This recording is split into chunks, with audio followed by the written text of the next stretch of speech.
मित्रांनो, अबीर गुलाल ही मालिका सध्या संपूर्ण महाराष्ट्रभरामध्ये खूप जास्त लोकप्रसिद्ध होत आहे व या मालिकेमधील ॲक्टर यांना देखील खूप जास्त प्रेम मिळत आहे। मित्रांनो, या मालिकेमधील सगळ्यांची आवडती ॲक्टर म्हणजे श्री याच्या जीवन कहाणीबद्दल आज आपण या व्हिडिओमध्ये जाणून घेणार आहोत। चला तर मित्रांनो, व्हिडिओ चालू करूया न वेळ गमावता। तर मित्रांनो, तुम्हाला देखील श्री हे आवडते का? तर व्हिडिओ शेवटपर्यंत बघा आणि आपल्या चॅनलला सबस्क्राईब करा, व्हिडिओला लाईक करायला विसरू नका।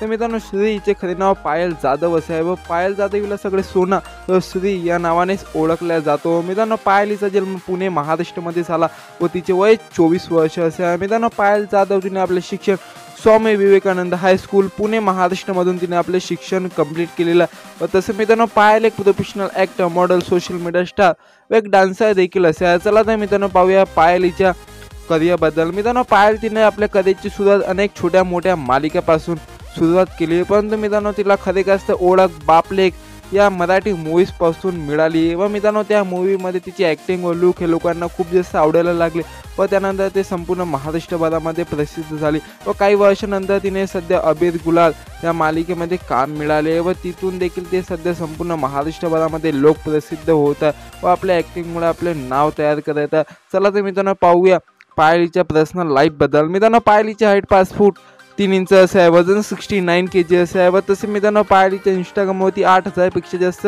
फॉलोअर्स आहेत व पायल सध्या अनमॅरिड आहे। मित्रांनो, पायल जाधव हे पर एपिसोड 25 ते 30 हजार रुपये असे चार्ज करतो। चला तर मित्रांनो, पाहूया पायलीच्या हॉबीजबद्दल। पायलीला ट्रॅव्हलिंग, डान्सिंग व मेकअप करायला खूप जास्त आवडते। तर मित्रांनो, तुम्हाला देखील पायल जाधव हे आवडते का? मला कमेंट सेक्शनमध्ये जरूर कळवा व व्हिडिओ आवडला असेल तर प्लीज व्हिडिओला लाईक, कमेंट, शेअर व आपल्या चॅनलला सबस्क्राईब करायला विसरू नका व तुम्हाला कोणाच्या लाईफस्टाईलबद्दल व्हिडिओ हवेत मला कमेंट सेक्शनमध्ये जरूर कळवा।